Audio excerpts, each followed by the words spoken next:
마태복음 8장 18절에서 22절까지의 말씀입니다. 마태복음 8장 18절에서 22절까지의 말씀 함께 보겠습니다. 신약성경 12페이지 마태복음 8장 18절에서 22절의 말씀 함께 합독하겠습니다. 예수께서 우리가 자기를 애워싸는 것을 보시고 건너편으로 가기를 영하시니라. 한 서기관이 나와 예수께 아뢰되 선생님이여 어디로 가시든지 저는 따르리이다. 예수께서 이르시되 여우도 굴이 있고 공중에 새로 거처가 있으되 인자는 머리 둘 곳이 없다 하시더라. 제자 중에 또 한 사람이 이르되 주여 내가 먼저 가서 내 아버지를 장사하게 허락하옵소서. 예수께서 이르시되 죽은 자들이 그들의 죽은 자들을 장사하게 하고 너는 나를 따르라 하시니라. 아멘. 우리 오늘 말씀을 듣기에 앞서서 또 하나님 앞에 소망하며 또 감사하는 기도의 제목으로 함께 잠깐 기도하시고 말씀을 듣겠습니다.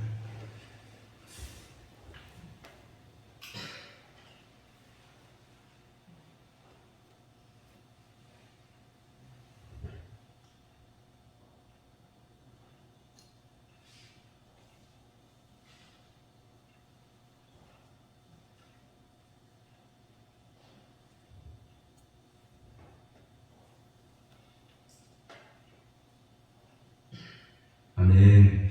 우리 옆에 있는 분들과 인사 나누시겠습니다. 예배 잘 오셨습니다. 축복합니다. 사랑합니다. 만나서 반갑습니다. 우리 멀리 계신 분들하고도 인사 나누시고 도현이 안녕. 안녕하세요. 네. 인사를 해주네요. 오늘 마태복음 8장 18절에서 22절의 말씀으로 나를 따르라 하신 예수님이라는 제목으로 함께 말씀을 나누려고 합니다. 지난 한 주간도 잘 보내셨죠? 네. 우리 이 자리에 이렇게 예배드리러 올 수 있는 힘과 은혜 주신 것을 참 감사하고 우리가 늘 이 자리를 사모하고 또 우리가 천국에 가서도 이런 자리가 늘 천국에서는 365일 24시간 그런 의미가 없지만 영원이기 때문에 그런 의미는 없겠지만 우리가 천국에서 주님을 찬송할 모든 영광을 주님께 올려드릴 그날을 이 땅에서 경험하실 수 있는 오늘 예배의 시간이 되시기를 주님의 이름으로 축원합니다. 예수님께서 유명해지셨습니다. 여러분 혹시 영웅시대가 뭔지 아세요? 영웅시대? 잘 모르세요. 임영웅은 아시죠? 임영웅. 임영웅의 팬클럽 이름이 영웅시대입니다. 잘 모르셨나요? 지난 주간에 오늘까지가 해서 이제 백제문화제 하잖아요. 지난 주간에 토요일날 불꽃놀이 막둥이 구경시켜주려고 구경했더니 장민호라는 트로트 가수가 왔더라고요. 그래가지고 장민호라는 사람이 아마 돈을 제일 많이 줬나 봐요. 제일 마지막에 하더라고요. 이 장민호 그 가수가 오니까 아예 버스가 이렇게 다른 사람들은 어디서 이렇게 출동한 것 같은데 그 사람 아예 버스가 이렇게 강가로 쭉 가가지고 뒤에서 이렇게 나왔다고 누가 얘기를 해주더라고요. 그래서 저는 원래 불꽃놀이를 보려고 9시 거의 다 돼서 갔는데 1시간 동안이나 이렇게 공연을 이렇게 보고 있는데 유명한 가수일수록 사람들이 소리 지르는 사람들이 많더라고요. 제가 저희 아이들이 요즘에 노래 부르는 아이돌을 좋아하잖아요. 여러분 BTS는 아시죠? 방탄소년단. BTS라는 우리나라 아주 유명한 남자 아이돌 그룹이 있는데 그 아이돌 그룹의 팬클럽 이름은 아미입니다. 아미. 이름이 방탄소년단이 아니고 방탄소년단이에요. 유튜브에 올라갔다가 큰일 나는데 BTS 이름도 제대로 모르냐고 정무사님 이상하다고 할까봐 걱정이 되네요. 왜냐면 요즘에는 이 팬클럽한테 잘못 보이면 그냥 끝장나거든요. 말 한 번 잘못하면 아주 그냥 큰 일이 납니다. 그래서 이 아미라는 것은 BTS의 방탄소년단의 팬클럽 이름인데 아미라고 하는 사람들이 어떨 때 보면 착한 일도 많이 해요. 왜냐면 멤버 중에 어떤 사람이 생일이다 그러면 막 광고를 하기도 하고 아니면 뭐 성금을 투척하기도 하고 아주 그냥 대단합니다. 우리나라만 팬클럽이 있는 게 아니고 전 세계적으로 팬클럽이 있으니까 아주 막 난리예요. 그래서 지난번에 미국이나 뭐 영국이나 이런데 공연하면 그 전전날부터 와가지고 텐트 치고 줄 서서 들어가고 그러거든요.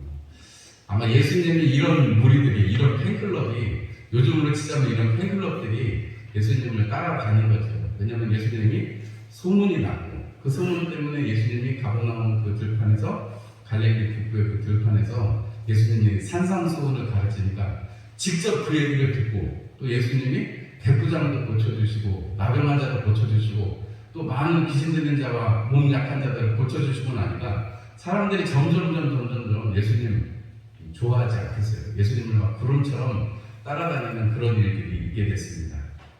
그런데 예수님이 그렇게 따라다니는 사람들한테 예수님이 오늘 어떻게 보면 찬물을 뿌리시는 거예요. 오늘 두 사람이 나옵니다. 한 서기관이 나오고 제자 중에 한 사람 이렇게 또 나오는데 아마 이 서기관도 예수님을 따라다니는 제자 중에 한 사람이었을 것으로 우리가 생각되는 것은 21절의 말씀을 보면 제자 중에 또 한 사람이 이르되 또 한 사람이라고 표현하는 것을 보면 이 서기관도 예수님을 따라다니는 제자였다는 것을 우리가 알 수 있습니다. 예수님을 따라다니는 제자 두 사람인데 한 사람은 예수님이 어떻게 보면 밀어내신 거고 한 사람은 어떻게 보면 당겨주시는 그런 말씀을 하고 계시는데 오늘 우리가 이 말씀을 통해서 나를 따르라 하신 예수님, 우리는 지금 예수님을 따라가고 있습니다.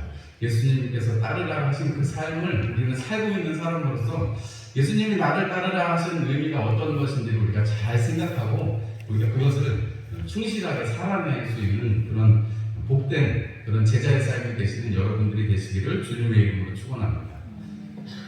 여러분 아까 제가 말씀드렸던 그 영웅 시대는 어떤지 모르겠어요. 그런데 BTS의 그 아미라는 거 제가 보니까 저희 둘째 때문에 제가 옛날 그 아이돌 팬클럽 세계를 보니까요. 팬클럽도 자기 마음대로 막 들어가는 게 아니에요. 그 팬클럽들의 뭐 무슨 뭐 그 가수들의 생일이라든지 뭐 무슨 노래라든지 이런 여러 가지 정보를 다 깨고 있어야 돼요. 그래야 시험을 쳐가지고 팬클럽에 정식 회원이 될 수 있고 돈을 좀 내야 거기에 들어갈 수 있습니다. 팬클럽이 아무나 되는 게 아니에요. 내가 좋다고 옛날처럼 그냥 무조건 가입하고 그런 게 아니고 지금은 지식이 있어야 이게 등급을 좀 나눠서 팬클럽이 되는 걸 볼 수 있었습니다. 예수님께서 이렇게 사람들이 예수님을 무리를 에워싸셔가지고 예수님이 내가 건너편으로 건너가야 되겠다 이렇게 말씀하십니다.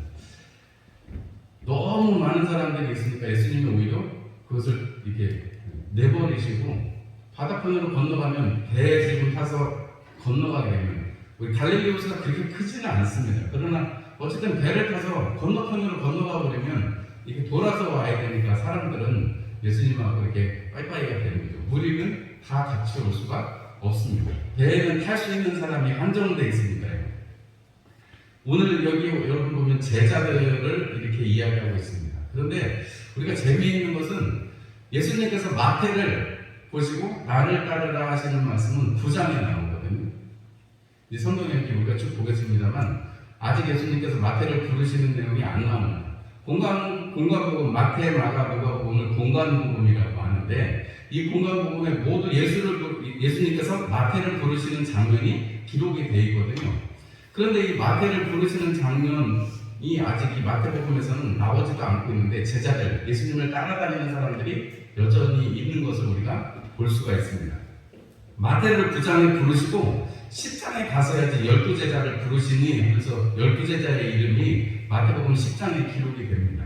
그런데 오늘 예수님께서 나를 따라오너라 라고 나를 따르라 라고 말씀하시고 있는 이 한 서기관 혹은 이 제자, 한 제자 중에 한 사람을 우리가 보면서 나를 따르라 예수님이 하시는 그 말씀이 우리에게 어떤 의미이고 우리가 그래서 어떻게 받아들일지를 좀 잘 생각해 봐야 됩니다. 요한복음에서는 예수님께서 빌립에게 나를 따르라 이렇게 말씀하시고 그 다음에 베드로에게 갈릴리 호숫가에서 다시금 베드로를 회복시키실 때 너 요한하고 상관없으니까 다른 사람 신경 쓰지 말고 너는 나를 따르라고 2번이나 말씀을 하세요.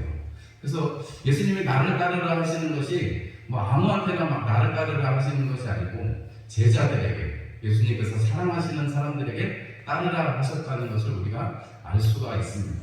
나를 따르라 하는 것은 여러분 다른 의미에서는 나를 사랑해다오, 나만 사랑해다오 이런 음성일 거예요. 우리가 요즘에 새벽 기도회 때는 소선지서를 보고 있는데 구약성경의 소선지서를 우리 월화수목 이렇게 보고 있는데요. 하나 같은 그런 표현에 하나님께서 선지자들을 통해서 하시는 말씀은 나에게 돌아오라입니다. 나에게 돌아오라. 나를 버리고 너희들 이 세상의 우상을 섬기고 너희 뜻대로 너희 흥청망청 살아갔던 삶을 버리고 나에게 돌아오라. 이렇게 주님이 계속 말씀하세요. 하나님께서. 오늘 예수님께서 이렇게 예수님이 하시는 일들을 보고 혹은 그 말씀에 매료가 되어서 사람들이 따르고 있을 때 그것은 무리였습니다. 무리였는데 예수님께서 그 무리들을 떼어놓고자 제자들을 부르시고자 이제 하는 장면이 배를 타고 건너편으로 건너가자 이렇게 말씀하시는 거예요. 물론 뭐 또 육로로 따라오는 사람도 있을 수는 있겠지요. 이 예수님께서 어떻게 보면 이렇게 많은 사람들이 자기를 따를 때 그 많은 사람들이 따르는 것을 이용해가지고 뭘 할 수 있을 거 아니에요. 힘이 되고 그것이 능력이 돼서 사람들에게 그것이 정치적인 어떤 힘이 되기 때문에 여러분 지난주에 그 유명한 그 트로트 가수랑 막 어제는 얼마만큼 모였는지 모르겠는데 지난주에 보니까 주변에서 뭐 사람들이 막 하는 얘기를 보니까 8만 명이 모였다는 거예요. 여러분 그게 상상이 되세요? 부여 국민이 6만 2천 명인데 그 강가에 8만 명이 모였대. 제가 볼 때는 한 3만 명, 많으면 3만 명일 것 같은데 제 생각에 맞을 것 같긴 한데 어쨌든 주최 측에서는 지난주에 8만 명이 모였대요. 불꽃 놀이를 하고 뭐 이것저것 하니까 8만 명이 모였다는데 그 사람들이 왜 이렇게 숫자를 뻥튀기를 많이 할까요? 그 사람들이 많이 왔다 그러면 자기네가 행사를 잘했다는 근거가 되니까 사람들이 많이 왔다는 근거가 되니까 그렇거든요. 실제로 사람들이 많이 주변에 들끓으면 그게 힘이 되고 능력이 되죠. 여러분 정치인들 보면 막 사람 몇 사람 없으면 여러분 어떻게 해서라도 사람 많은 것처럼 보이게 사진을 찍습니다. 여러분 이렇게 높은 데 올라가서 이렇게 사진을 찍으면 그러면 사람 많아 보이면 그게 진짜 사람 많은 거예요. 그런데 이게 카메라 각도가 이렇게 낮아가지고 정치인하고 앞에 있는 사람들만 보이잖아요. 그럼 뒤에는 사람이 없는 겁니다. 제가 사진을 찍어봤어요. 사람을 많이 보이게 찍는 거는 여러분 사람 얼마 요 앞에만 모여있을 때 그 사람들 위주로만 사진을 찍으면 돼요. 그러니까 각도가 내려올 수밖에 없고 사람이 많으면 그 사람들을 다 보여줘야 되니까 높이 올라가서 사진을 찍는 거예요. 크게 잡아가지고 사람들이 그 사진 아니고 여러 가지 속이는 것들이 있기도 합니다. 뭐 그런 얘기를 드리려고 한 건 아니고 어쨌든 예수님께서 그 많은 모임들을 자기가 끌고 가시면 어쨌든 그 사람들 뭐 자기가 알아서 먹고 자고 할 거고 예수님 따라오는데 계속 힘이 될 수 있는데 예수님께서는 그 무리들을 다시금 돌려보내시면서 제자들을 부르세요. 여러분 근데 우리가 마태복음 28장에 가면 예수님께서 이렇게 말씀하십니다. 너는 가서 모든 민족을 아버지와 아들과 성령의 이름으로 세례를 줘서 뭐를 만들어라 그래요? 제자를 삼아라 이렇게 말씀하십니다. 제자 삼는 것이 중요하다고 오죽 중요하면 예수님이 부활 승천하시면서 그 말씀을 우리 가운데 주고 떠나셨다는 거죠. 명령을 하고 떠나셨어요. 제자 삼는 게 제일 중요하다라고 말씀을 하셨습니다. 오늘 이 예수님 앞에 제자가 되어서 지금 예수님 얼마나 거창해요. 예수님 어디로 가시든지 저는 따르겠습니다 라고 얘기합니다. 이 서기관이라면 일단 사는 것도 어느 정도 안정이 돼 있을 거고 사람들이 생각하는 지위도 어느 정도 돼 있는 것이고 여러분 이 서기관이 예수님을 따른다는 것은 어떻게 보면 큰 힘일 것입니다. 보통 사람들이 아니고 서기관이잖아요. 하나님의 말씀을 쓰고 또 혹은 여러 가지 공적인 업무들을 처리하고 있는 사람이 서기관인데 그냥 공무원 정도가 아니라 굉장히 특이하게 어느 정도 높은 지위에 있는 사람을 의미합니다. 그런데 어디로 가시든지 예수님 쫓아가겠습니다 이렇게 말했더니 예수님이 아사라 아사라 이런 얘기를 하시는 거예요. 오늘 말씀해 보면 예수님이 여우도 굴에 있고 공중에서도 거처가 있다 이렇게 말씀하시는데 이거는 뭐 그 당시에 어떤 정치적인 의미나 이런 것들로 해석을 해보자 그러면 여우는 보통 그 시대에 다스리고 있던 헤롯 왕을 이야기하는 것으로 해석을 하고 공중의 새는 그것보다 더 높은 위치에 있는 땅에 있는 여우가 아니라 하늘에 있는 여러분 로마의 그 옛날에 특히 보면 이런 데 뭐 있어요? 독수리가 이렇게 그려져 있잖아요. 아마 그런 새를 의미하는 것이다 이렇게 이야기합니다. 세상의 권세를 이야기하는 것으로 보여지는데 그들은 다 거처가 있지만 나는 거처가 없다. 내 머리 둘 곳이 없다. 이렇게 말씀하십니다. 예수님께서 나를 따르겠다라고 말씀하시는 그 서기관에게 나는 어디 갈 데가 없어. 이렇게 말씀하시는 그 말씀 속에 이 서기관에게 뭐라고 말씀하시는 거예요? 네가 뭘 보고 지금 나를 쫓고 있느냐라고 말씀하시는 것입니다. 세상 사람들, 여우도, 새도 그 보금자리가 있는데 나는 보금자리가 없다. 내가 가야 될 길은 고난의 길이고 그 고난을 통해서 영광을 하나님 앞에 얻게 되는 길이다라는 것을 의미하고 계시는 것입니다. 십자가 지러 예수님이 이 땅에 오셨기 때문에 예수님 왕이 되어 이 땅에 오셨지만 그 왕은 세상 사람들이 말하는 세상에 그 보좌에 앉아있는 왕이 아니고 하나님 보좌 우편에 그 하나님의 그 다스리심, 삼위일체 하나님의 그 다스림 속에 있는 그 다스림을 하시려고 이 땅에 오셨고 우리 죄를 없이 하심으로 말미암아 하나님 앞에 우리를 중개하시려고 오셨기 때문에 여러분 사람들이 생각하는 이 서기관이 생각하는 야 저분은 정말 말씀도 탁월하고 저렇게 능력도 있고 저분을 쫓아다니면 틀림없이 좋은 일이 있겠다. 그리고 내가 내 평생을 바쳐서라도 할만하겠다 하는데 여러분 사실은 그렇지 못한 거예요. 여러분 그 대제사장의 뜰에서 그 저녁에 밤새도록 베드로가 3번이나 예수님을 부인합니다. 예수님 어디로 가시든지 내가 쫓아가겠습니다. 예수님 어디로 가시든지 내가 지켜드리겠습니다라고 베드로가 예수님 앞에서 다짐을 하죠. 까불면 제가 다 끝내주겠습니다. 그러잖아요. 베드로가 그렇게 예수님 앞에 각오를 다짐하고 예수님 앞에서 호언장담했지만 여러분 그 대제사장의 그 뜰에서 어린 돼지바위가 당신은 갈릴리 사람입니다. 당신은 예수를 따르는 사람입니다 했을 때 어떻게 했어요? 나 몰라요. 욕까지 하고 저주까지 했습니다. 여러분 예수님의 제자고 수제자였던 베드로도 여러분 예수님의 그 십자가의 현장에서는 그렇게 담대하게 예수님을 따라가는 모습을 보이지 못했습니다. 또 한 제자가 말합니다. 내 아버지를 장사하게 허락하여 주시옵소서 이렇게 말했습니다. 내가 먼저 가서 아버지를 장사하게 해주십시오. 이스라엘의 장례는 우리처럼 3일장이 아니고 거기는 그냥 하루예요. 그날 해지기 전에 갔다 이렇게 묻어요. 왜냐하면 너무 날씨가 덥고 하기 때문에 이렇게 장사를 보통 하루에 합니다. 근데 그게 장사하고 끝나는 것이 아니고 이스라엘은 보통 이렇게 불을 파서 장사를 하는데 거기에 장사를 하게 되면 이렇게 관에 이렇게 모셔서 이렇게 세마포로 싸서 놓거나 해서 일단 둡니다.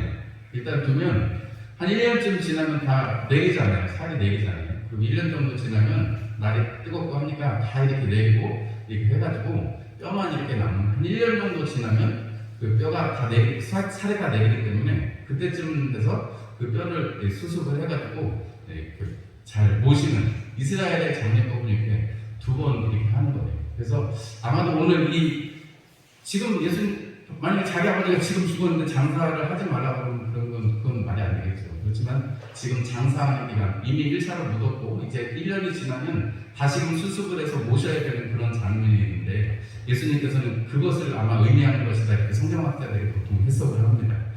내 아버지를 이제 조금만 있으면 이제 그 1년이 되니까 잘 모실 수 있게 해주세요 이렇게 했는데 여러분 우리가 이 길사에는 가지 말아도 흉사에는 꼭 가라고 하잖아요. 결혼식장에는 안 가도 장례식장에는 꼭 가라는 얘기를 합니다. 왜냐하면 슬픔을 함께하고 또 그것을 통해서 우리가 서로 주고받는 것이 있기 때문에 그렇습니다. 돈을 주고받는 것만 다가 아니고 여러분 슬픔을 함께할 때 그 슬픔이 담아여지고 그 마음을 위로할 수 있기 때문에 그런 것이죠. 그런데 예수님께서 그 장사는 죽은 자들로 장사하게 하고 너는 나를 따르라 이렇게 말씀하십니다. 아니 죽은 사람이 어떻게 장사를 해요? 그건 말도 안 되는 얘기죠. 그런데 그 죽은 자들이라고 말씀할 때는 생명을 얻은 자들, 너는 생명을 얻은 자 아니냐 이렇게 반문하시는 거잖아요. 너는 생명을 가진 자로서 생명의 일을 해라 라고 말씀하시는 것입니다. 하나님 나라의 일을 행하라 라고 말씀하시는 것입니다. 이 일을 통해서 우리가 분명하게 알 수 있는 것은 예수님을 따라간다는 것은 여러분 생명의 일을 추구하는 것입니다. 생명의 일을 우리가 하는 것입니다. 여러분들이 일주일 동안 큰 역사를 이루지 않아도 여러분들이 늘 하시는 대로 아침 지어서 드시고 점심 지어서 드시고 저녁 지어서 드시고 주무시고 또 별일 없이 밭에 나가서 일하시고 또 뭐 화장실도 가셨다가 씻으셨다가 여러분 텔레비전도 보셨다가 여러분 우리가 그 가운데 또 기도도 했다가 성경의 말씀도 보았다가 여러분 우리의 일상 이 모든 일상이 하나님 은혜 안에 있다고 우리가 아멘으로 화답하신다면 여러분 우리는 하나님 나라의 일을 영적인 일을 행하고 있는 것입니다. 꼭 우리가 뭐 나가서 큰 일을 하지 않아도 여러분 우리는 우리가 할 수 있는 일, 우리가 세금 내고 우리가 주님의 일을 감당하고 있는 것만으로도 우리의 삶을 잘 감당하고 있는 것만으로 우리는 하나님의 일을 하고 있다는 것을 꼭 기억하셔야 됩니다. 여러분 지금 이 예수님을 따르겠다라고 말하는 지금 예수님을 따라다니고 있는 무리와 함께 막 섞여 있어요. 무리하고 제자들하고 구분되지 않고 있습니다. 그런데 예수님께서 그 무리들은 이제 내버려 두시고 제자들만 데리고 건너편으로 건너가고자 하시는데 그 예수님께서 제자들을 향해서 하시는 말씀입니다. 그리고 무리들에게 하시는 말씀이기도 하시겠죠. 무리 중에 들을 수 있는 사람은 들을 것입니다. 이미 많은 사람들이 돌아갔을지도 몰라요.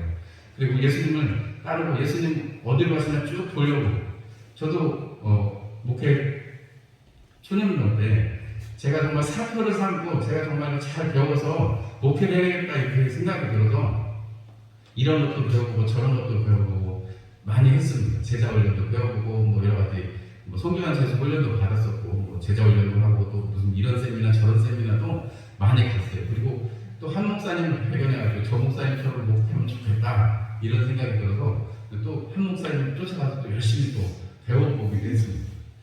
결국은 그 결론을 통해서 제가 가지는 것은 하나님의 말씀이 최고다. 하나님의 말씀 능력을 행하는 것도 좋지만 하나님의 말씀에 순종하는 것이 최고다. 저는 개인적으로 제 목회의 사표를 그렇게 삼고 그렇게 살아가려고 합니다.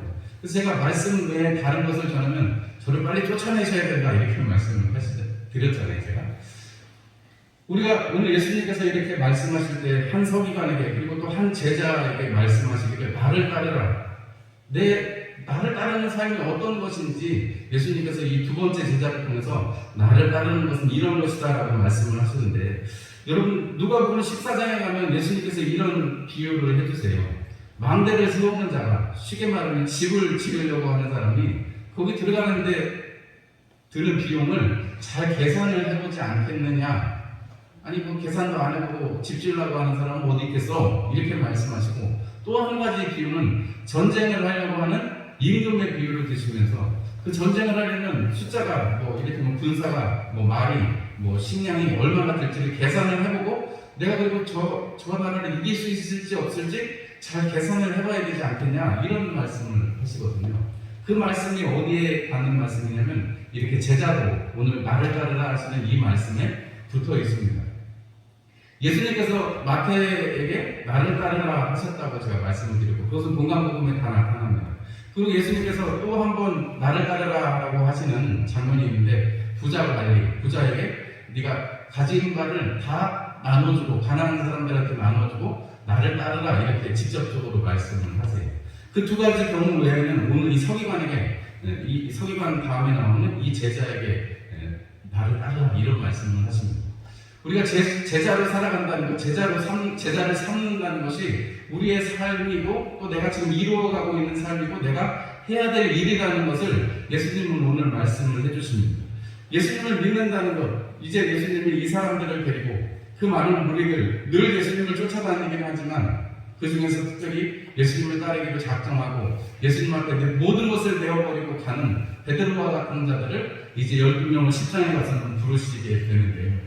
여러분 우리는 예수님께서 전해주신 그 복음으로 말미암아서 또 성령께서 우리 안에 와서 내주하심으로 말미암아서 이 땅에서 제자의 삶을 살아갑니다. 우리가 성경에 보면 여러분들이 신약 성경에 특별히나 사도행전이라든지 아니면 사도 바울의 많은 편지 속에서 나타나는 인사하는 사람들의 이름을 여러분들이 혹시 기억하시는지 모르겠습니다. 다 기억 못하시죠? 저도 다 기억 못해요. 그런데 여러분 사도 바울이 로마서라든지 이렇게 쭉 이렇게 서신서들을 보면 맨 마지막에 보면 사람들의 이름을 부르면서 그 사람들한테 안부를 전해다오 이렇게 말합니다. 여러분 그 사람들하고 관계는 뭐예요? 사도 바울이 복음을 전하고 또 복음을 전하는 과정에서 이렇게 알게 되고 또 함께 가르쳤던 사람들이겠죠. 그 사람들에게 안부를 전합니다. 왜 안부를 전하게 돼요? 그 사람들이 제자이기 때문에. 제자라는 건 뭐예요? 하나님 안에 우리 형제 자매된 사람들이기 때문에 그 사람들과 안부를 묻는 것입니다. 우리 어르신, 우리 부모님들이 계시니까 우리 자녀들이 우리 뭐 서울에서 다른 지방에서 살면 전화를 할 거예요. 그래서 매일매일 하는 자녀도 있을 거고 일주일에 한 번 하는 자녀도 있을 거고 어쩌다 하는 자녀도 있을 거고 가지각색일 것입니다. 뭐 매일 하면 매일 하는 대로 좋고 또 뭐 한 달에 한 번 하면 좋고 근데 또 너무 연락이 없으면 좀 섭섭하죠. 걱정이 한편으로 되기도 하고 그런 관계가 있어지는 것은 가족이기 때문에 그런 거죠. 여러분 우리가 제자가 된다는 것은 하나님의 자녀가 되는 것입니다. 하나님의 식구로 살아간다는 것입니다. 이 땅에서 우리가 하나님의 자녀로 살아가기 때문에 나를 따르라 하신 예수님의 이 말씀 속에는 너희가 나의 자녀로서 이 땅에서 하나님의 그 은혜를 누리라고 하시는 것입니다. 표를 가지고 있으면 거기에 합당한 것을 다 할 수 있습니다. 에버랜드라고 놀이동산이 있잖아요. 롯데월드, 에버랜드 이런 놀이동산에 가면 자유이용권을 끊으면 그 안에 있는 거를 다 타고 구경을 다 할 수가 있습니다. 뭐 먹는 거는 돈 주고 사는 거겠지만 여러분 그 티켓 하나 가지면 자유이용권은 자유스럽게 다 이용할 수 있는 거예요. 빅5 이용권 그러면 5개 자기가 타고 싶은 것만 탈 수 있는 거예요. 제가 이전에 빚내가지고 성지순례를 갔다 왔는데 크루즈를 타봤어요. 제가 크루즈를 탔는데 빚내가지고 갔는데 거기 가려고 한참 그랬습니다. 그 크루즈를 탈 때 그걸 표를 끊으면 그 안에서는 밥 먹는 것까지 공짜고 노는 거 다 공짜고 그 안에 있는 모든 걸 다 쓸 수 있는 특별히 뭐 하는 거 뭘 사는 거 뭐 혹은 뭐 그 안에 또 카지노 같은 게 있어요. 그런 거 하는 거 빼고는 뭐 다 공짜예요. 여러분 우리가 예수님을 따라간다는 것은 하나님 안에 있는 그 부요함을 누리는 것입니다. 예수님께서 산상수훈을 통해서 뭐라고 말씀하셨어요? 하나님 나라가 가까이 왔다라고 말씀하시면서 의에 줄이고 목마른 자, 의를 위해서 핍박받는 자 그들에게 하나님 나라가 저희들의 것이다 라고 말씀하셨고 그 하나님 나라가 실제하는 모습으로서 하나님께서 나병한 자를 고쳐주셨고 백부장을 고쳐주셨고 그리고 베드로의 장모를 통해서 고쳐주심을 통해서 섬김을 받으시는 하나님 나라의 모습을 보여주셨습니다. 하나님 나라가 이렇게 회복되어지는 모습들을 보여주고 하나님 나라에서 일어나는 일들을 경험하게 해주셨습니다. 적어도 예수님을 따른다고 하는 그냥 아무 생각 없이 무리로서 있는 사람들이 아니라 적어도 예수님을 따른다, 예수님을 따르라, 나를 따르라 하실 때 그 말씀에 순응할 수 있는 사람이라면 여러분 베드로처럼 적어도 여러분 자기 모든 것을 버리든지 아니면은 정말로 이렇게 영적인 일을 위해서 죽은 자를 장사하게 하는 그 말씀에 순종해서 살아가는 방법밖에는 없는 것입니다. 이 사실은 되게 무섭기도 하고 두려운 일이기도 합니다.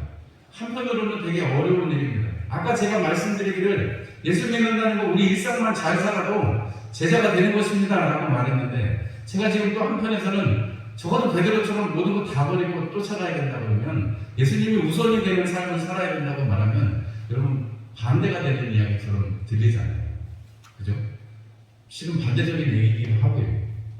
그런데 우리가 이 말씀 속에서 예수님이 나를 따르라 하는 것 가운데 여러분 주님께서 하시고자 하는 얘기는 우리의 삶의 우선순위가 무엇인가에 대한 말씀을 하시는 것입니다. 나를 따르라는 것은 누가 앞서가고 있다는 거예요? 주님이 앞서가고 계시다는 거예요. 그럼 여러분 주님을 따라간다는 것은 주님의 등 뒤를 보면서 주님 가신 길을 같이 간다는 의미입니다. 맞죠 여러분? 여러분 출애굽할 때 하나님께서 여호와 하나님께서 구름 기둥과 불 기둥으로 그 백성을 지키시면서 어떻게 하셨어요? 맨 뒤에서 오셨어요? 아니에요. 구름 기둥과 불 기둥으로 앞서가면서 인도하셨고 가서 움직일 때는 백성들이 행진하고 멈추면 그 자리에서 반나절이라도 거기서 진을 치고 거기서 머무는 것이 이스라엘 백성들의 광야에서의 삶이었습니다. 예수님께서 적어도 나를 따르라고 하시는 것은 마치 그 구름 기둥과 불 기둥처럼 우리를 보호하시며 우리를 인도하시는 것입니다. 그래서 여러분 예수님을 우선순위로 삼으라고 하는 것은 여러분 그 삶의 우선순위가 우리가 제일 먼저 생각해야 될 것이 하나님이다 하는 겁니다. 제가 가끔가다 꼭 주일 예배를 드리지 않아도 예배 다 드리지 않아도 됩니다. 하나님 사랑만 하시면 돼요. 여러분 그렇다고 해서 제가 예배를 드리지 말라고 말씀드렸어요? 그러진 않아요. 여러분 예배 드리는 게 무엇보다도 중요하고 여러분 주일 성수라는 말은 성경에는 주일 성수라는 말이 없습니다. 목사님들이 만들어낸 말이에요. 그러나 주일 성수라는 그 말을 통해서 우리가 알 수 있는 것은 하나님을 사랑하는 우선순위를 첫 번째 두는 것입니다. 여러분 무슨 일이 있어서 주일날 빠지실 수도 있어요. 그러면 그 빠지신 곳에 가셔가지고 예배를 꼭 드리세요. 제가 드릴 수 있는 말씀은 목사로서 드릴 수 있는 최후의 보루는 여러분들이 어디에 계시든지 예배 자리에서 예배를 빼먹지 않으시면 좋겠다 하는 것입니다. 그것이 최후의 가이드라인입니다. 제가 동생 결혼식에를 못 갔어요. 왜냐면 주일날 형제들은 안 믿으니까. 그래서 동생한테 미안하다. 형이 돼가지고 결혼식도 못 가지만 미안하다. 근데 여러분 한번 생각해 보세요. 우리가 만약에 주일을 혹은 하나님을 여러분 두 번째로 만약에 생각한다면 첫 번째가 아니고 하나님을 두 번째로 생각하는 인생을 살아가면 주변 사람들한테 이야기할 때 예수 믿어라, 하나님 믿어라, 하나님 믿으면 좋아. 그런데 하나님 믿고 하나님 좋아하는 게 뭐예요? 첫 번째가 예배 잘 드리고 하나님 사랑하는 마음으로 살아가는 거예요. 그죠? 그게 나타나는 게 예배예요. 그런데 그 예배를 만약에 우리가 소중히 여기지 않는다면 우리가 예배 드리는 거 소중히 안 한다면 나도 소중히 안 하는 거를 다른 사람한테 소중히 여기라 그거 좋다고 말할 그런 이유가 되겠냐는 세상 사람들은 못 믿어. 우리 믿는 사람들이 뭐 술 한잔 한다고 지옥 가는 거 아니에요, 여러분. 그러나 세상 사람들은 이 사람들의 그 사고방식 속에 뭐가 있냐면 교회 다니는 사람들은 술 안 먹고 담배 안 피워야지 이런 생각을 해요. 그럼 세상 사람들의 그 생각에 우리가 맞춰줄 필요가 있어요. 사도 바울이 내가 이런 모습도 되고 저런 모습도 될 수 있습니다라고 말한 것처럼 여러분 우리 믿음이라는 것은 다른 것이 아니라 하나님이 첫 번째가 되는 그런 일입니다. 제가 아까 그 팬클럽 얘기했잖아요.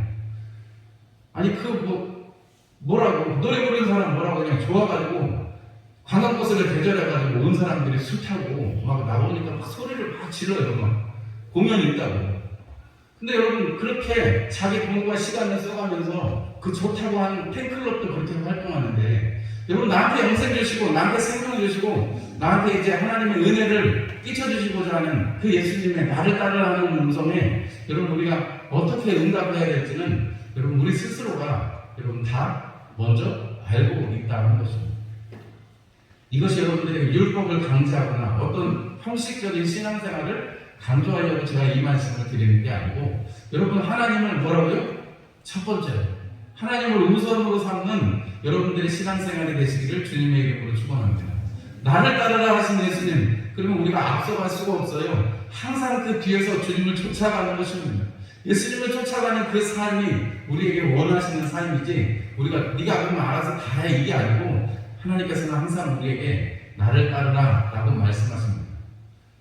예전에 어떤 TV CF에서 이런 재미있는 CF가 있었는데 나를 따르라 해서 산에 올라갔더니 여기가 아닌 게요 그러면서 이제 다른 산으로 넘어가는 그런 CF가 있었는데 예수님은 그런 분이 아니세요. 나를 따르라 했는데 여기는 뭐 아무것도 아니 이런 분이 아니고 예수님은 나를 따르라 하셨는데 거기에는 뭐가 있어요?